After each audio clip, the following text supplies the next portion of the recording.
Hello, good evening Nishant. मेरी आवाज आ रही है?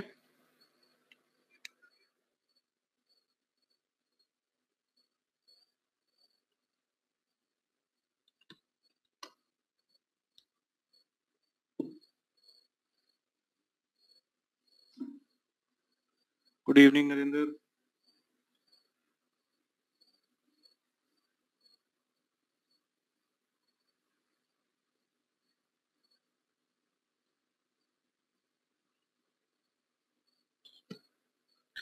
Good evening Rajesh. तो कल वाला टॉपिक समझ आ गया था सारे लोगों को?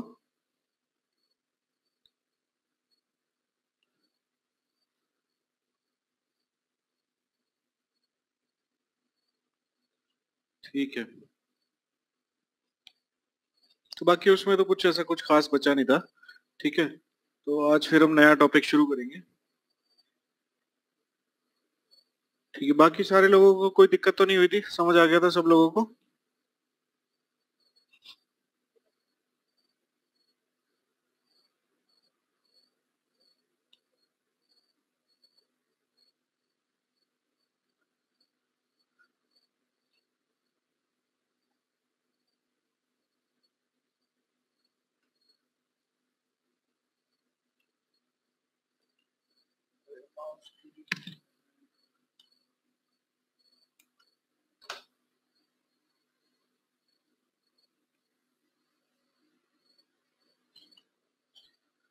ठीक है, बस शुरू करते हैं 2 मिनट में।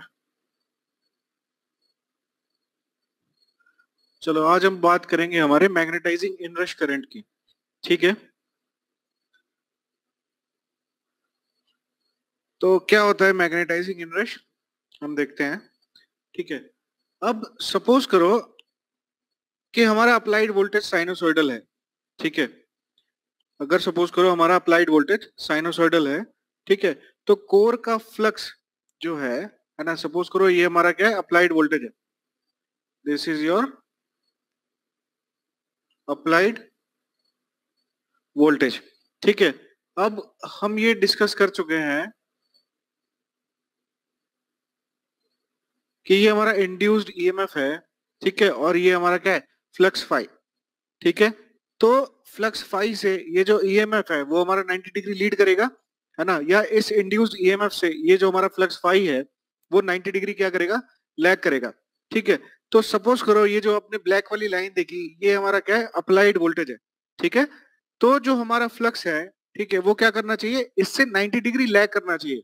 ठीक है, यहाँ पे दिखाई दे रहा है आपको, जो हमारा फ्लक्स है इस वाले वोल्टेज से 90 डिग्री लैग करना चाहिए, है ना। तो हमारा फ्लक्स एक्चुअल में कहाँ से स्टार्ट होगा, ठीक है, यहां से स्टार्ट होगा।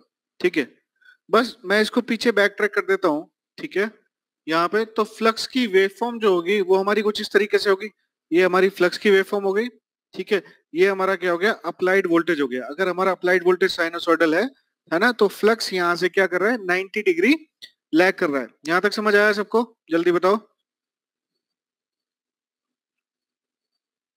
ठीक है, ये हमारा क्या है, ये अगर जीरो से स्टार्ट होगा, ठीक है, तो ये कहां से स्टार्ट होगा, माइनस का 5 एम से स्टार्ट होगा। ठीक है, अब देखो यहाँ पे,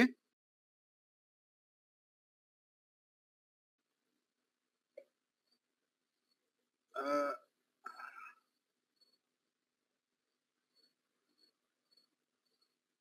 है ना, ये यहाँ पे ये क्या है, 5 एम है ये वैल्यू। ठीक है, ओहो,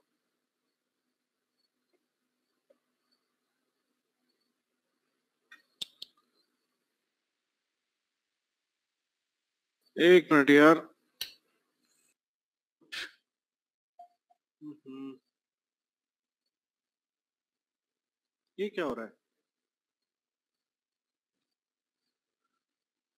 हाँ, अभी सबको क्लियर है ना? ठीक है, ये वैल्यू क्या है हमारी, ये वैल्यू देखो, ये जो वैल्यू है,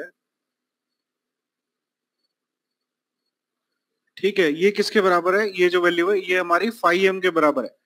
ठीक है, ये जो वैल्यू है हमारी 5 एम के बराबर है।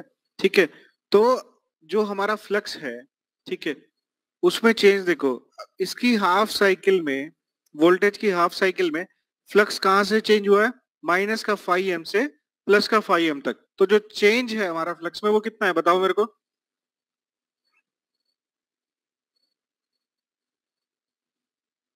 जो हमारा चेंज है वो फ्लक्स में कितना है, माइनस का 5 से प्लस का 5 है ना। तो टोटल चेंज कितना हो गया ललित, टोटल चेंज कितना हुआ। अगर फ्लक्स जो है माइनस का 5 से 5 जा रहा है तो टोटल चेंज कितना होगा।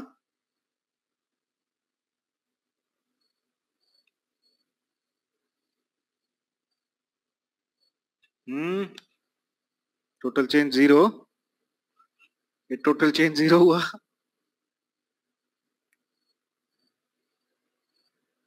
टोटल चेंज कितना हुआ, 2 5 नहीं हुआ।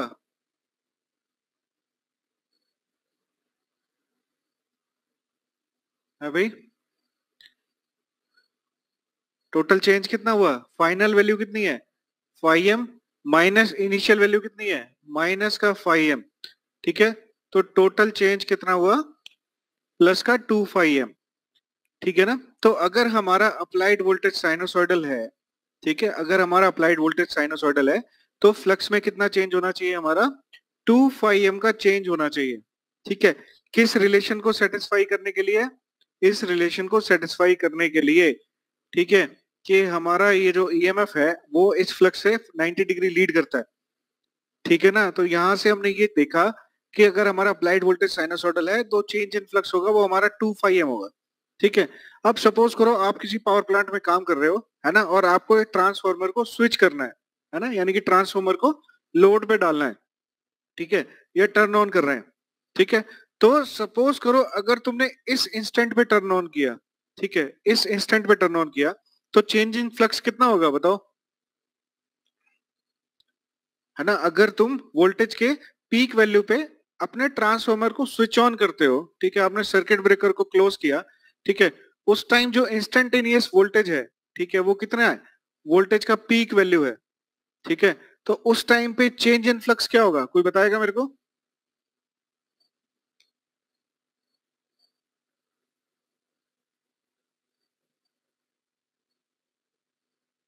Joginder, Narendra, Rajesh, Nishant, change in flux कितना हुआ। नहीं नहीं, नेगेटिव वैल्यू नहीं, देखो यहाँ पे देखो, अगर आप यहाँ पे स्विच ऑन कर रहे हो, सपोज करो यहाँ पे अपनी आंख लगा दी हमने, यहाँ पे स्विच ऑन कर रहे हो, ठीक है, अपने ट्रांसफॉर्मर को, जब तुमने सर्किट ब्रेकर क्लोज किया, ठीक है, तो सर्किट ब्रेकर कहाँ क्लोज हुआ, जब वोल्टेज की पीक वैल्यू है, उस उस इंस्टेंट पे जो हमारा चेंज होगा वो कितना होगा, 0 to 5 है ना। यहाँ पे फ्लक्स की वैल्यू क्या है, 0, है ना, और जब ये यहाँ पे 180 पहुंच जाएगा, यहाँ पे फ्लक्स की वैल्यू क्या है 5 ठीक है, तो जब अप्लाइड वोल्टेज हमारा पीक वैल्यू पे है और इस इंस्टेंट पे जब हम ट्रांसफॉर्मर को स्विच कर रहे हैं, ठीक है, तो जो चेंज इन फ्लक्स होगा वो कितना होगा हमारा, 5 होगा या नहीं होगा, बताओ मेरे को, समझ आ गया।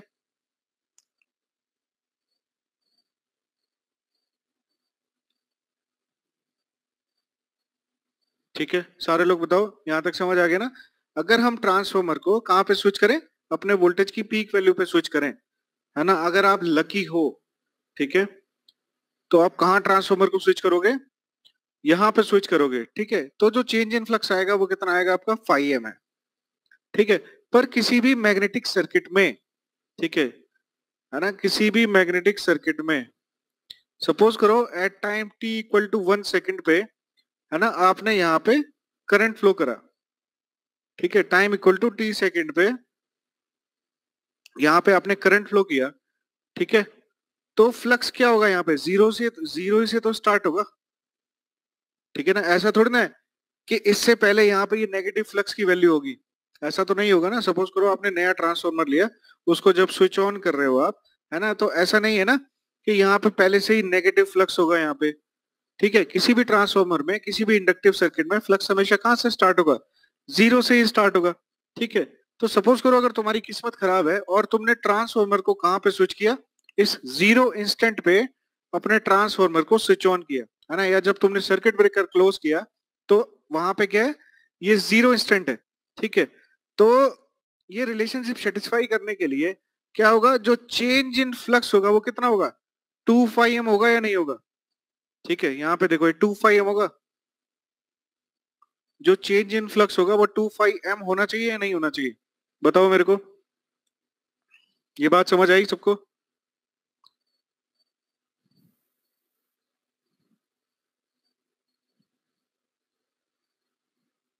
ठीक है, अब देखो क्या होता है।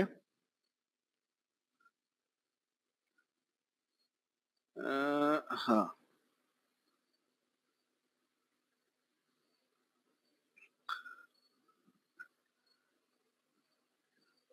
ये 2 φm है ना, हमारा फ्लक्स कितना होना चाहिए, 2 φm होना चाहिए, ठीक है, ये बात सबको समझ आ गई है ना।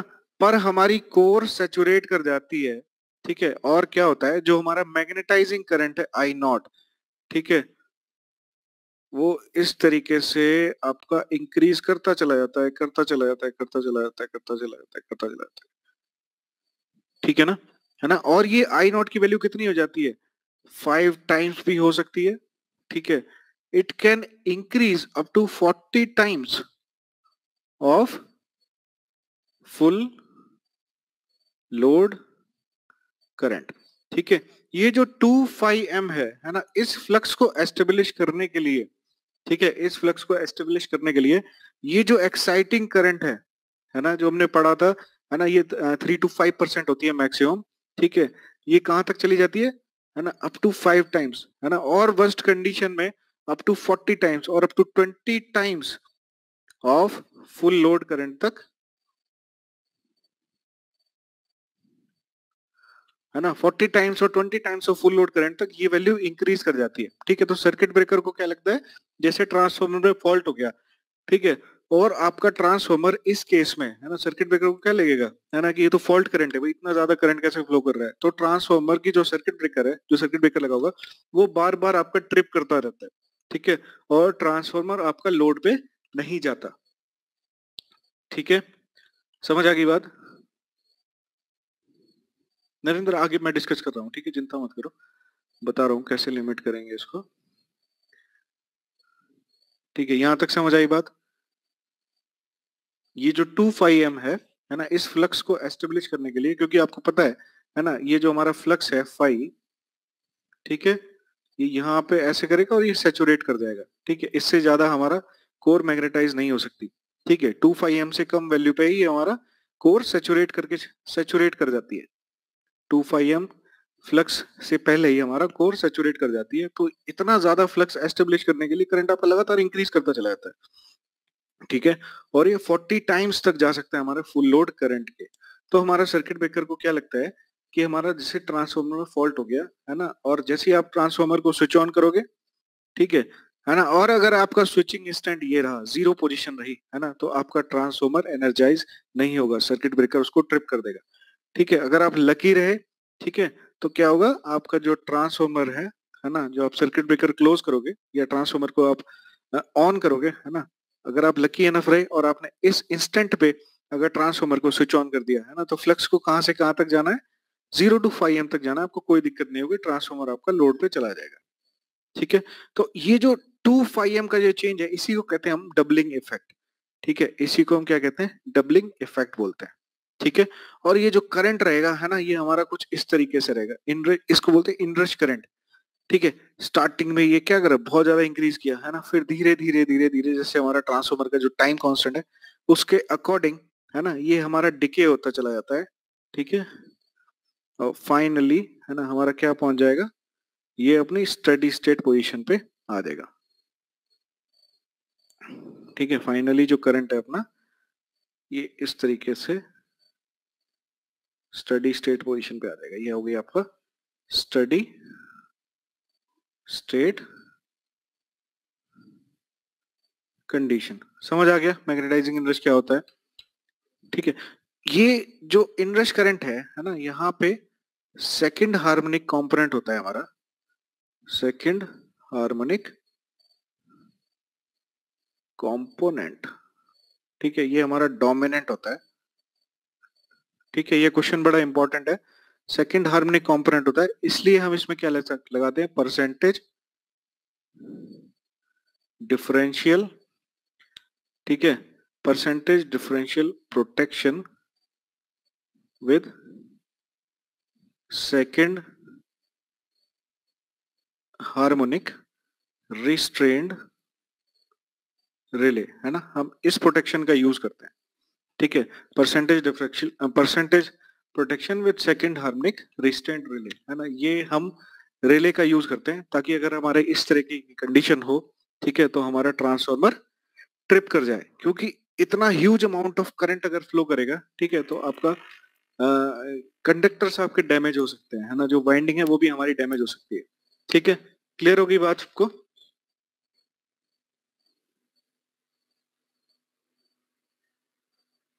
ये जो हाँ, ये जो निशान, ये जो आपको करंट की वेवफॉर्म दिखाई दे रही है ना, ठीक है, जब आप इसकी हार्मोनिक एनालिसिस करोगे, है ना, अपने फूरियर सीरीज से, तब आपको ये पता चलेगा कि इसमें सेकंड हार्मोनिक कंपोनेंट होते हैं, ठीक है, आपके फंडामेंटल साइनोसॉइडल वेव में आप सेकंड हार्मोनिक कंपोनेंट को इंक्लूड करोगे, तब आपकी इस तरीके की वेवफॉर्म आएगी, समझ आ रही है बात, है ना, इसीलिए हम परसेंटेज डिफरेंशियल प्रोटेक्शन के साथ एक ये फीचर और ऐड कर देते हैं, सेकंड हार्मोनिक रिस्ट्रेंट रिले, ठीक है, तो यही आपसे ऑब्जेक्टिव में पूछेगा भी, है ना, कि कौन सी रिले यूज करते हैं हम, समझ आ गई बात?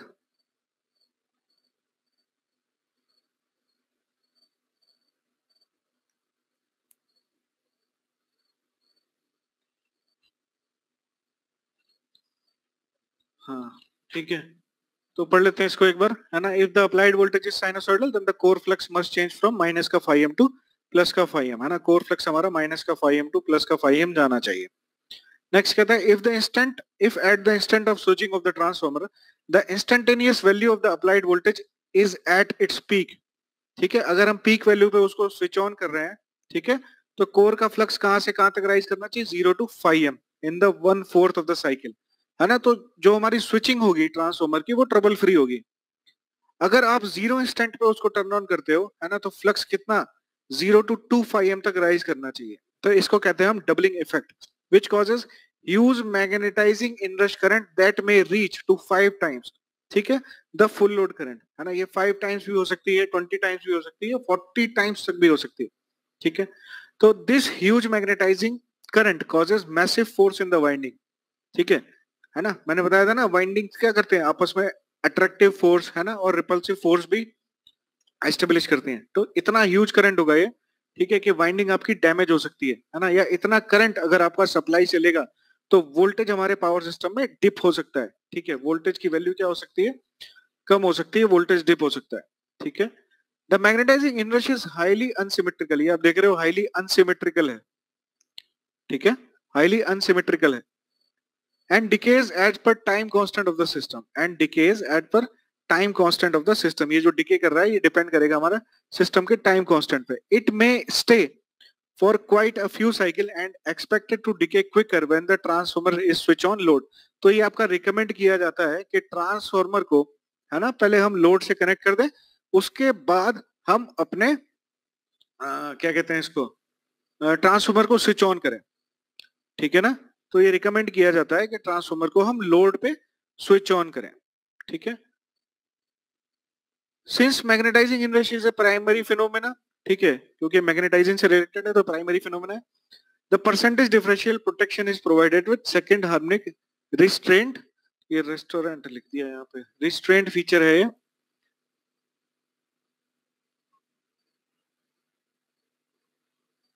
Second harmonic restraint feature to avoid unintentional tripping during switching, ठीक है, तो ये लाइन बहुत ज्यादा इंपॉर्टेंट है ना, जो परसेंटेज डिफरेंशियल प्रोटेक्शन है ना, हम यहाँ पे क्या अप्लाई करते हैं, क्या फीचर एक एक्स्ट्रा प्रोवाइड करते हैं, that is second harmonic restraint relay, ठीक है, सेकंड हार्मोनिक रिस्ट्रेंट फीचर हम ये प्रोवाइड करते हैं, ठीक है, सबसे इंपॉर्टेंट लाइन ये है, ठीक है, तो ये हो गया आपका हार्मोनिक, सॉरी, मैग्नेटाइजिंग इनरश, ठीक है, समझ आ गया सबको, जल्दी बताओ सबको समझ आ गया, कोई दिक्कत तो नहीं, नेक्स्ट बस, हाँ,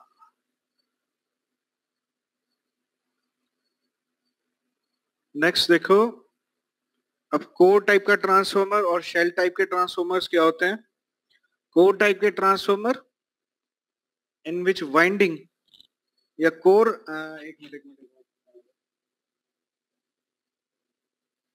हाँ, कोर टाइप के ट्रांसफॉर्मर क्या होते हैं? कोर, एक मिनट, वाइंडिंग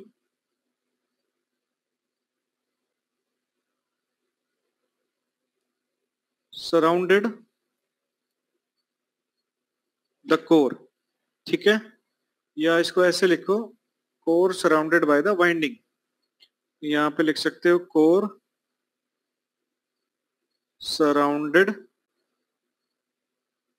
बाय वाइंडिंग, ठीक है। कैसे? ये हमारी कोर है ना, and it is surrounded by the winding,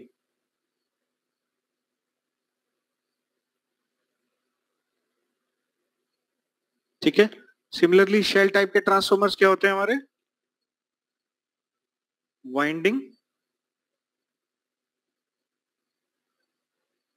surrounded by core, ठीक है। ये बस कुछ इंपॉर्टेंट पॉइंट्स हैं जो आपके ऑब्जेक्टिव में पूछ सकते हैं, इनको आपको याद रखना है, ठीक है। ये मैं आपको बता देता हूँ शेल टाइप के ट्रांसफॉर्मर कैसे होते हैं।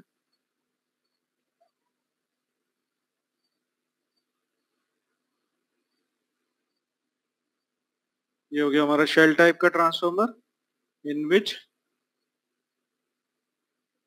ये होगी हमारी LV winding,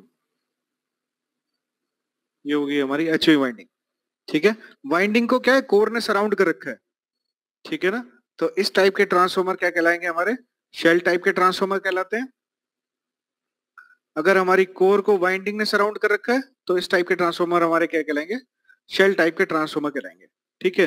these are not mechanically robust, ठीक है, ये मैंने आपको बताया था, है ना। High voltage LV LV winding के बीच में क्या लगता है हमारा? एक रिपल्सिव फोर्स लगता है, ठीक है। जब मैंने आपको वो पढ़ाया था सैंडविच वाइंडिंग और इंटरलीव वाइंडिंग के बारे में बता रहा था, ठीक है, कंसेंट्रिक सिलेंड्रिकल वाइंडिंग के बारे में बता रहा था, तब मैंने आपको बताया था कि कैसे एलवी एलवी और एचवी एचवी वाइंडिंग के बीच में क्या लगता है? एक रिपल्सिव फोर्स लगता है, ठीक है। That's why this is not mechanically robust.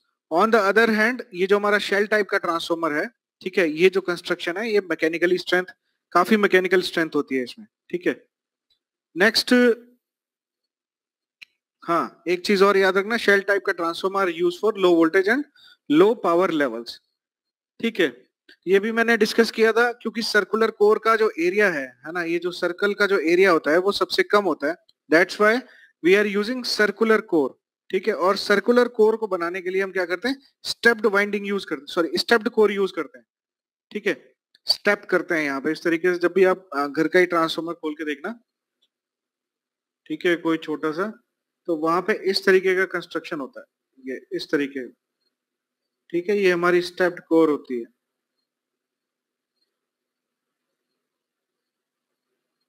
ठीक है। इस तरीके का हमारा कंस्ट्रक्शन होता है। नेक्स्ट, एक चीज और याद रखनी है आपको, जो हमारी करंट डेंसिटी है, ठीक है, एलवी वाइंडिंग में, है ना, the current density in LV winding is capped at some less value, ठीक है, रेटेड से, ठीक है। हम थोड़ी सी करंट डेंसिटी क्या रखते हैं? कम रखते हैं, या जो हमारा करंट है, ठीक है, वो रेटेड वैल्यू से थोड़ा कम होना चाहिए। क्यों? क्योंकि एलवी वाइंडिंग में सबसे ज्यादा हीट लॉस होता है, ठीक है। एलवी वाइंडिंग का मतलब क्या है? वोल्टेज हमारा कम है तो करंट की वैल्यू क्या है? सबसे ज्यादा है, तो आई स्क्वायर आर लॉसेज हमारे एलवी वाइंडिंग में सबसे ज्यादा होते हैं, ठीक है। इसीलिए हम क्या करते हैं, जो करंट डेंसिटी होती है एलवी वाइंडिंग में, हम क्वाइट लेस रखते हैं देन द रेटेड वैल्यू, ठीक है। एक चीज और मैंने आपको बताया था कि आयरन लॉस को रिड्यूस करने के लिए हम क्या करते हैं? फ्लक्स डेंसिटी को,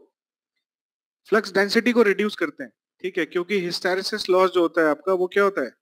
that is directly proportional to f into B m की पावर एक्स, है ना। यहाँ पे एक्स स्टीमेंट्स कांस्टेंट है, और पी जो होता है वो क्या होता है?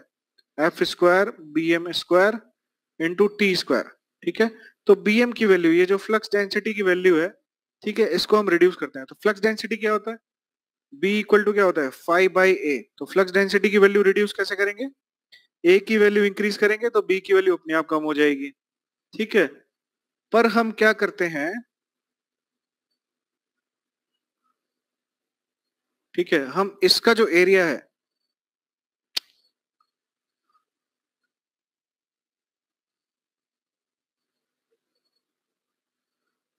ठीक है, ये जो आपकी लिम्ब है या ये जो कोर है, इसका एरिया हम नहीं इंक्रीज करते, क्योंकि अगर इसका एरिया इंक्रीज करेंगे, ठीक है, तो ये जो मीन लेंथ है आपकी कंडक्टर की, ये आपकी इंक्रीज कर जाएगी, ठीक है। अगर आप लिम्ब का एरिया भी इंक्रीज कर दोगे, ठीक है, या इसको आप ऐसे चौड़ा कर दोगे, तो क्या होगा, ये कंडक्टर की लेंथ इंक्रीज कर जाएगी, जिसकी वजह से आपका रेजिस्टिव लॉस है ना, या वोल्टेज ड्रॉप आपका इंक्रीज कर जाएगा। तो हम क्या करते हैं, ये जो योक है ना, इसका एरिया ही हम इंक्रीज करते हैं, ठीक है। तो ये जो योक है, इसका एरिया लगभग हमारा 20% ग्रेटर होता है than the cross section of the core, ठीक है। ये वाला एरिया से ये जो एरिया होता है ना, वो लगभग हमारा 20% ज्यादा होता है आयरन लॉस को रिड्यूस करने के लिए, ठीक है। समझ आ गई बात? हाँ, विंडो विंडो की हाइट तो हम इंक्रीज करेंगे, वो डिस्ट्रीब्यूशन ट्रांसफॉर्मर के केस में होता है नरेंद्र, ठीक है। डिस्ट्रीब्यूशन ट्रांसफॉर्मर के केस में क्या करते हैं, विंडो की हाइट को इंक्रीज कर देते हैं, तभी डिस्ट्रीब्यूशन ट्रांसफॉर्मर हमारे बड़े होते हैं।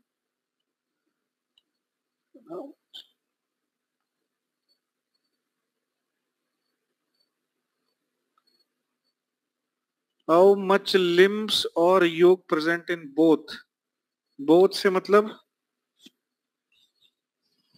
बोथ क्या निशांत?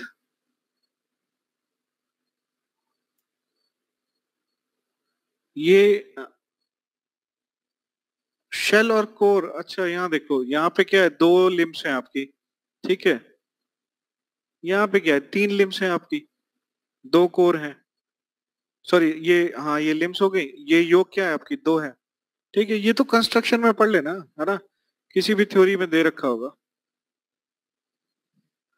ठीक है, कंस्ट्रक्शन में पढ़ोगे तो समझ आ जाएगा, है ना। 5 लिम्ड कोर होगा, जैसे मैं समझ गया तुमको क्या डाउट है ना, मैं बताता हूँ, है ना, एक मिनट। जैसे 5 लिम्ड कोर ट्रांसफॉर्मर है, ठीक है, तो वो कुछ इस तरीके से होगा, ये एक लिम्ब हो गई,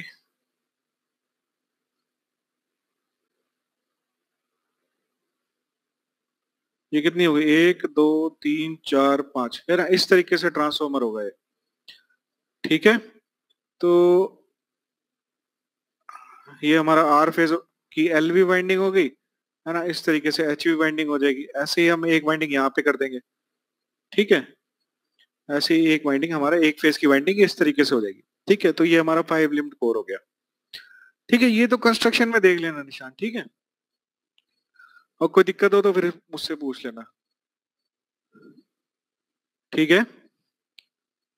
हाँ, अब यहाँ देखो, एक मिनट कहाँ पे थे,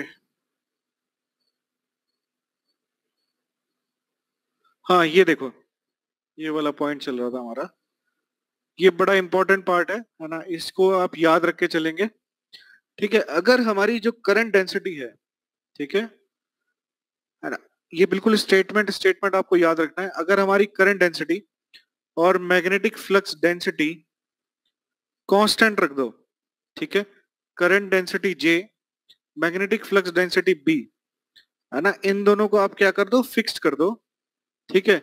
अगर आप उसकी लीनियर डायमेंशन को इंक्रीज करते हो के टाइम्स, यानी कि लेंथ और ब्रेथ को, ठीक है, या हाइट को, है ना, ये हमारी लीनियर डायमेंशंस हो गई, इनको आप अगर इंक्रीज करते हो के टाइम्स, ठीक है, तो लॉसेस जो है वो के क्यूब टाइम्स इंक्रीज कर जाएंगे, ठीक है, because losses is proportional to volume.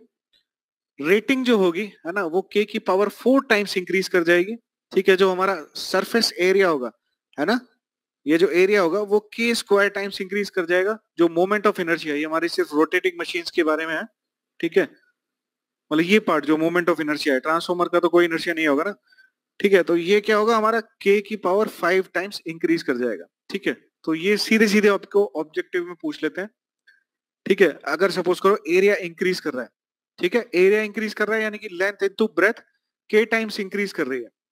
ठीक है, यानी कि अब क्या हो गया, के एल और के बी। ठीक है, तो एरिया आपका क्या हुआ, के स्क्वायर टाइम्स इंक्रीज कर गया, तो लॉसेस हमारे क्या करेंगे, के क्यूब टाइम्स इंक्रीज कर जाएंगे। ठीक है, ये आपसे क्वेश्चन में ये पूछ लिया, लेंथ और ब्रेथ जो है हमारे 2 टाइम्स इंक्रीज कर रहे हैं। ठीक है, तो पावर लॉस कितने टाइम इंक्रीज कर जाएगी, जो हमारी पावर लॉस हो रही है 2 की पावर क्यूब, 2 दूनी 4 दूनी 8, यानी कि 8 टाइम्स हमारी पावर इंक्रीज कर जाएगी। ठीक है, तो ये आप डायरेक्टली इनको याद रखो। अगर करंट डेंसिटी, कंडीशन क्या है, करंट डेंसिटी और जो हमारी फ्लक्स डेंसिटी है वो क्या होनी चाहिए, कांस्टेंट होनी चाहिए, और तब हम जाके लीनियर अपने डायमेंशन को इंक्रीज कर रहे हैं। ठीक है, तो लॉसेस विल इंक्रीज बाय के cube times, rating will increase by के की पावर 4 टाइम्स, एरिया के square times, moment of inertia, है ना, for DC machine, for induction Motors, that will increase by के टू द पावर 5 टाइम्स। ठीक है, समझ आ गया। अब यहाँ पे देखो, अगर एरिया मैंने यहाँ पे जैसे बताया था, है ना, बताता हूँ निशान। ठीक है, 1 मिनट का टाइम दो मेरे को। हाँ, जैसे मैं क्या था यहाँ पे देखो, ये जो एरिया है हमारा, है ना, ये लीनियर जो डायमेंशन है, लेंथ इन 2 मिनट अगर 2 टाइम्स इंक्रीज कर रही है तो जो लॉसेस है वो हमारे 8 टाइम्स इंक्रीज कर गए। ठीक है, 8 टाइम्स यहाँ पे ये इंक्रीज कर गए। ठीक है, तो जैसे जैसे हमारी मशीन का साइज बढ़ता चला जाता है ना, वैसे वैसे उसकी कूलिंग की रिक्वायरमेंट भी इंक्रीज करती चली जाती है। तो बहुत बड़े जो ट्रांसफॉर्मर होते हैं, है ना, वो एयर फोर्स्ड कूलिंग, ठीक है, या फोर्स्ड को क्या कहते हैं इसको, ऑयल फोर्स्ड, ऑयल नेचुरल, ठीक है, एयर फोर्स, एयर नेचुरल, इस टाइप की कूलिंग का हम यूज करते हैं। ठीक है, जो बहुत बड़े बड़े ट्रांसफॉर्मर्स होते हैं। समझ में आ गई बात। ठीक है, नेक्स्ट देखो कंजर्वेटर क्या होता है। अब 1 मिनट तुम्हारा डाउट ले लेते हैं।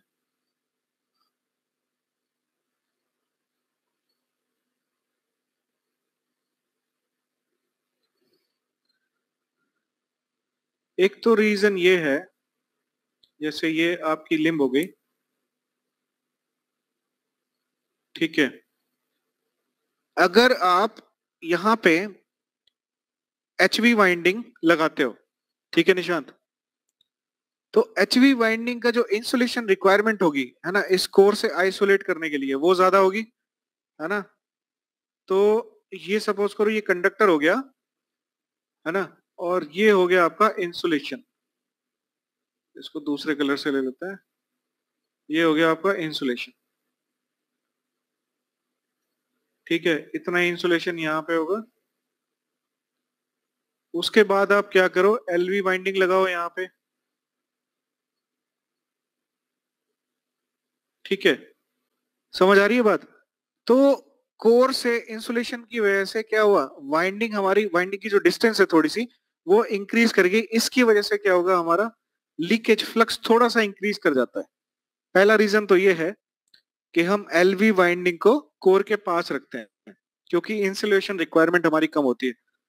ठीक है, एलवी वाइंडिंग लो वोल्टेज है तो हमको कम इंसुलेशन की जरूरत पड़ेगी, जो हमारी वाइंडिंग्स है वो फर्दर क्लोज रहेंगी। ठीक है, दूसरा रीजन क्या है कि अगर आप एचवी वाइंडिंग को यहाँ पे लगा दोगे, ठीक है, तो जो हमारी टैपिंग्स होती हैं वो हमारी एचवी वाइंडिंग पे हम करना चाहते हैं। ठीक है, जो भी हमारी टैपिंग्स होती हैं, है ना, वोल्टेज को वेरी करने के लिए वो हम एचवी वाइंडिंग पे करना चाहते हैं, ना कि एलवी वाइंडिंग पे। तो अगर एचवी वाइंडिंग अंदर दब जाएगी, है ना, तो ये जो टैपिंग्स है ना, ठीक है, इसको ऑपरेट करने में बड़ी दिक्कत होती है। ठीक है, आगे बताता हूँ क्यों होती है। ठीक है, ये भी हम पढ़ेंगे अभी। समझ आ गई बात निशांत।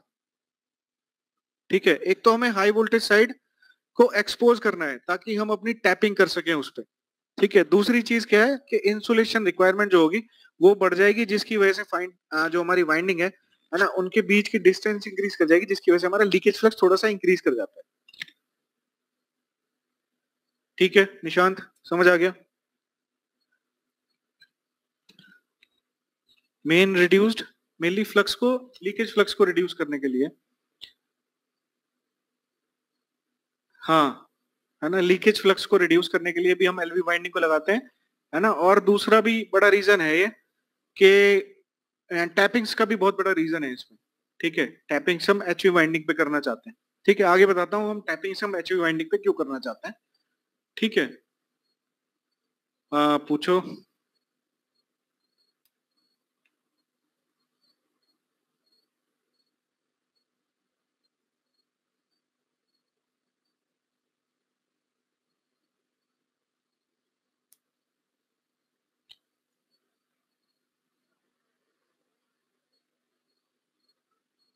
CRGO, हाँ।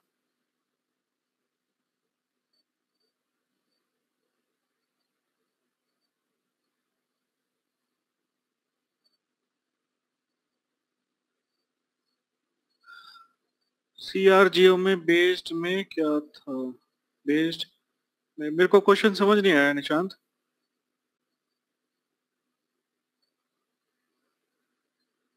CRGO क्या है ये पूछना चाह रहे हो?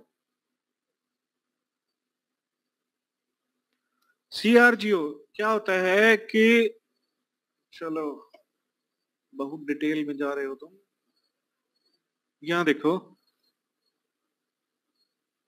जो भी हमारा मटेरियल होता है ना, उसमें ये इस तरीके के, जब आप सपोज करो आपने एक आयरन पार्ट लिया, ठीक है, उसको आपने काटा काटा काटा, काटते चले गए काटते चले गए काटते चले गए, छोटा करते चले गए छोटा करते चले गए, है ना। आप जितना सोच सकते हो उतना छोटा कर दिया आपने उसको, ठीक है, बिल्कुल माइक्रोस्कोपिक व्यू में कर दिया आपने, ठीक है। समझ में आ रही है मेरी बात, है ना।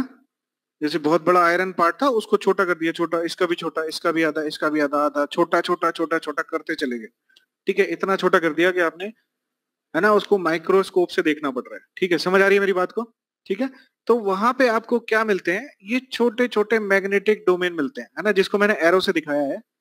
ये इस तरीके से छोटे छोटे मैग्नेटिक डोमेन मिलते हैं, ठीक है। इनको हम बोलते हैं मैग्नेटिक डोमेन, यानी कि छोटी छोटी मैग्नेट्स। समझ आ रही है बात निशांत? ये सब में होता है, चाहे आप लकड़ी को काटो, चाहे आप आयरन को काटो, चाहे आप स्टील को काटो, किसी को भी काटो, ठीक है। समझ आ रही है बात निशांत? हाँ। तो अब सपोज करो इनिशियली आप कोई भी नॉर्मल मटेरियल ले लो, है ना, आप आयरन पार्ट ले लो, तो वहां पे ये जो डोमेन्स आपको दिखाई दे रहे हैं, है ना, इसको मैं इस तरीके से रिप्रेजेंट करता हूँ। ये जो आपको डोमेन्स आपको दिखाई दे रहे हैं, है ना, हम क्या करते हैं यहाँ पे, जब एक्सटर्नल सप्लाई लगाते हैं, है ना, या एक्सटर्नल फोर्स लगाते हैं, या एक्सटर्नल मैग्नेटिक फील्ड लगाते हैं, तो ये डोमेन्स क्या करते हैं, आपके रोटेट करते हैं और एक डायरेक्शन में अलाइन होना शुरू हो जाते हैं। सपोज करो पॉजिटिव डायरेक्शन में, है ना, पॉजिटिव जब आपने वोल्टेज लगाया, ठीक है, तो ये मैग्नेट क्या होगा, ये छोटे छोटे मैग्नेट है, जो मैग्नेटिक ये जो डोमेन्स हैं, ये इस तरीके से अलाइन हो गए, ठीक है। सबका north pole north pole north pole एक डायरेक्शन में आ गया, तो ये यूनिवर्सली ये मतलब ओवरऑल क्या बन जाता है, नॉर्थ पोल बन जाता है ना। और ये ओवरऑल क्या बन जाता है, साउथ पोल बन जाता है, ठीक है। जब आपकी सप्लाई रिवर्स होती है, ठीक है, तो मैग्नेटिक डोमेन क्या करते हैं, ये रिवर्स डायरेक्शन में जाते हैं, ठीक है। ये मैग्नेटिक डोमेन क्या करते हैं, ये रिवर्स डायरेक्शन में जाते हैं इस तरीके से, ये ये इस तरीके से ऐसे घूमते हुए, है ना, वापस क्या करेंगे, इस डायरेक्शन में, तो नॉर्थ पोल यहाँ हो जाता है, ठीक है। नेगेटिव सप्लाई, है ना, सपोज करो अगर ये पॉजिटिव सप्लाई का केस है ना, तो ये नेगेटिव हाफ साइकिल का है। समझ आ रही है बात? तो इनको रोटेट करने के लिए जो भी एनर्जी की रिक्वायरमेंट होती है, ठीक है, इनको रोटेट करने के लिए जो भी एनर्जी की रिक्वायरमेंट होती है, वो कहलाते हैं आपका लॉसेस। इसको कहते हैं मैग्नेटिक लॉसेस, ठीक है। तो ये जो सीआरजीओ मटेरियल्स होता है ना, इसको मेरे को एग्जैक्ट तो ज्यादा नहीं पता इसके बारे में। ये जो सीआरजीओ मटेरियल होता है ना, ये जो ग्रेन्स होते हैं ना, या ये जो डोमेन्स होते हैं, है ना, हम इसी की डायरेक्शन में अपने स्टील को रोल करते हैं, ठीक है, ताकि मोस्ट ऑफ मैग्नेटिक डोमेन्स, है ना, एक इसी डायरेक्शन में हो, इस तरीके से, ठीक है। तो ये होता है हमारा cold rolled grain oriented steel, है ना, यानी कि एक ही डायरेक्शन में हमारे मोस्टली मैग्नेटिक डोमेन्स आ जाए, है ना, एक ही डायरेक्शन में अपने स्टील को इस तरीके से मोल्ड करते हैं, ठीक है। तो ये कहलाता है हमारा cold rolled grain oriented steel.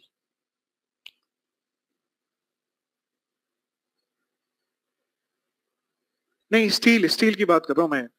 Magnetic domains तो आपको कोई भी आयरन पार्ट किसी में भी होगा, है ना, पर वो हमारी स्टील की जब शीट्स बनाते हैं ना, ठीक है, तो वो हम इसी डायरेक्शन में उसको रोल करते हैं, अपनी शीट्स को जब काटते हैं या फिर जब हम रोल करते हैं, ठीक है, तो अपने मैग्नेटिक डोमेन्स की डायरेक्शन में, है ना, लगभग कुछ ऐसा ही होता है ना। तो ये कहलाता है हमारा cold roll grain oriented steel. ठीक है,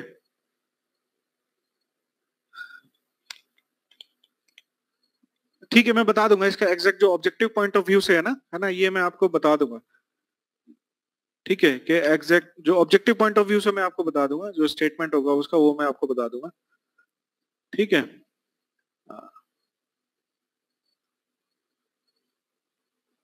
नेक्स्ट देखो कंजर्वेटर, है ना। कंजर्वेटर क्या होता है हमारा, है ना, सिलेंड्रिकल इन शेप, आपने देखा होगा ट्रांसफॉर्मर के ऊपर इस तरीके से एक सिलेंडर टाइप का होता है ना, at the top of the transformer tank, है ना। That is used for expansion and compression of oil. जब भी ट्रांसफॉर्मर आपका हीट होता है, ठीक है, तो ऑयल एक्सपेंड करता है ना। ट्रांसफॉर्मर आपका ठंडा होगा तो ऑयल कंप्रेस करता है ना। तो उसके लिए ये जो कंप्रेशन है, ठीक है, और जो एक्सपेंशन है ऑयल का, उसको हैंडल करने के लिए यहाँ पे क्या होता है, कंजर्वेटर होता है।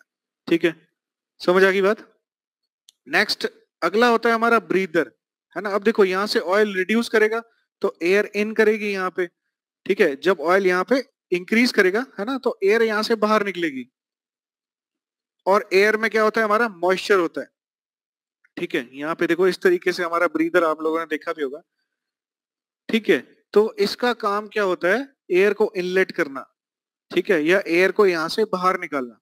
ठीक है, यहाँ पे कुछ सिलिका जेल भरा होता है। ठीक है ना। और जो ड्राई सिलिका जेल है, ये इंपॉर्टेंट है, ड्राई सिलिका जेल का जो कलर है वो क्या होता है हमारा, ब्लू। ठीक है, तो यहां से जब ये एयर सक करेगा तो एयर में कुछ मॉइस्चर होगा। ठीक है, उस मॉइस्चर, ये जो मॉइस्चर है वो सिलिका जेल एब्जॉर्ब कर लेता है। ठीक है, तो इसका जो कलर है वो क्या हो जाता है हमारा, पिंक हो जाता है। जब ये कलर पिंक हो जाए तो हमको सिलिका जेल को रिप्लेस करना पड़ता है। ठीक है, समझ आ गई बात। अगर आप सिलिका जेल से मॉइस्चर निकाल दोगे तो वापस हमारा क्या हो जाएगा, ब्लू हो जाएगा। ठीक है, हाँ, पेल पिंक हो सकता है। ठीक है, मोटे तौर पे क्या होता है, पिंक होता है। नेक्स्ट कुछ हमारी एक्सप्लोजन शीट्स होती हैं इस तरीके से। ठीक है, तो जब भी सपोज करो ट्रांसफॉर्मर में अंदर फॉल्ट हो गया, है ना, ठीक है, ऑयल बर्न करता है तो कई सारी गैसेस रिलीज होती हैं। ठीक है, तो जब वो गैसेस एक एक्सेसिव प्रेशर बिल्डअप कर लेती हैं, ठीक है, तो यहाँ पे एक ग्लास शीट होती है, ये ब्रेक कर जाती है। ठीक है, तो यहाँ से हमारी सारी गैसेस बाहर हो जाती है ना। To prevent explosion due to excessive gas pressure build up in the tank. ठीक है, जो एक्सेसिव प्रेशर हमारा टैंक में ना बिल्ड कर जाए, यहाँ पे ये जो टैंक है हमारा, यहाँ पे एक्सेसिव प्रेशर ना हो जाए, इसलिए हम क्या लगाते हैं, ये एक्सप्लोजन शीट लगाता है यहाँ पे। ठीक है, नेक्स्ट हमारी वाइंडिंग्स, है ना। वाइंडिंग में हमको ज्यादा नहीं जाना, बस आपको ये याद रखना है, mechanical, because of mechanical strength and for cooling purpose disc windings are preferred. ठीक है, mechanical strength of cooling purpose के लिए हम डिस्क वाइंडिंग का यूज करते हैं। डिस्क वाइंडिंग की खासियत क्या होती है, हर एक टर्न में, है ना, जैसे ये हमारा टर्न है, हर एक टर्न से यहाँ से हमारा ऑयल कांटेक्ट में रहता है। ठीक है, हर एक टर्न में हमारा ऑयल जो है कांटेक्ट में रहेगा, इसलिए, है ना।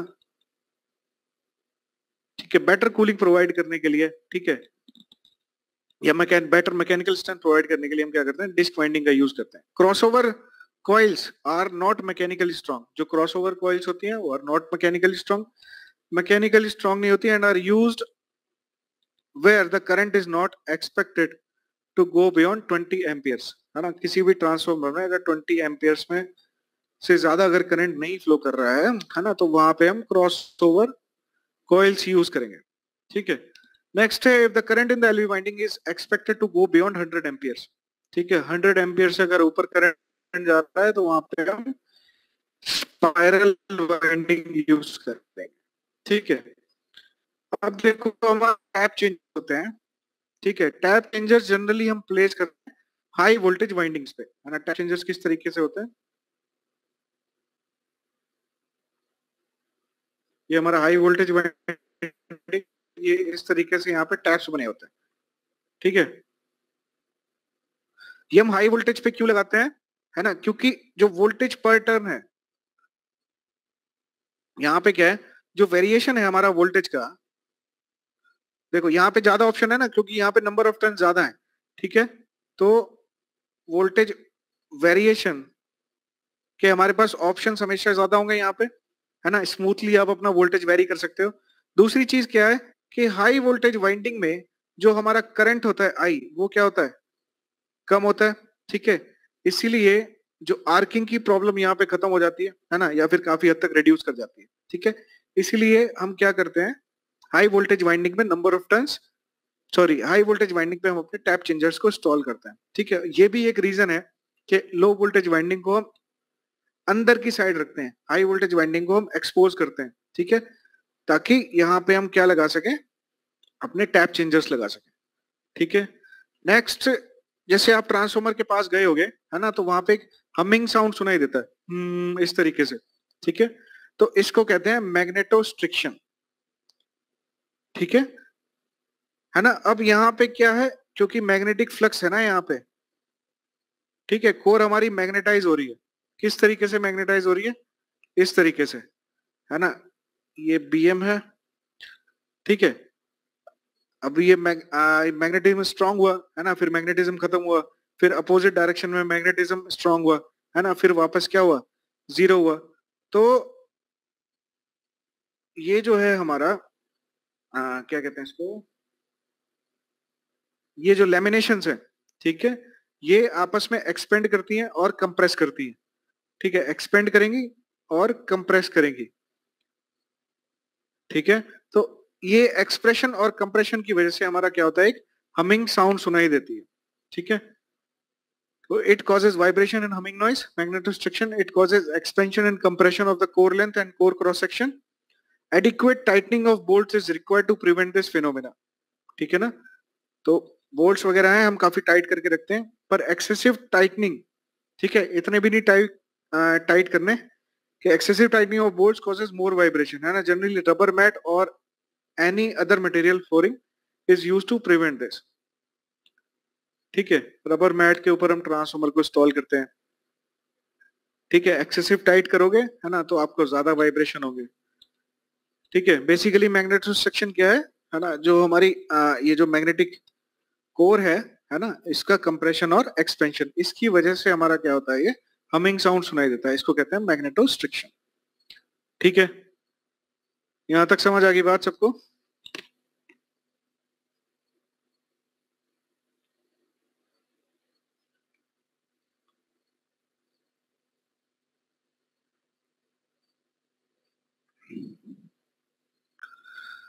तो ये आपका ट्रांसफार्मर वाला पार्ट खत्म हुआ, है ना। नेक्स्ट जो निशान तुमने पूछा है वो मैं तुमको व्हाट्सएप कर दूंगा। ठीक है, ग्रुप में ही व्हाट्सएप कर दूंगा कि उसका स्टेटमेंट क्या है एग्जैक्ट, जो आप सीआरजीओ मटेरियल के बारे में बात कर रहे थे। ठीक है, तो कल से फिर हम जो है अपनी डीसी मशीन स्टार्ट करेंगे। ठीक है, आज यहीं समाप्त करते हैं।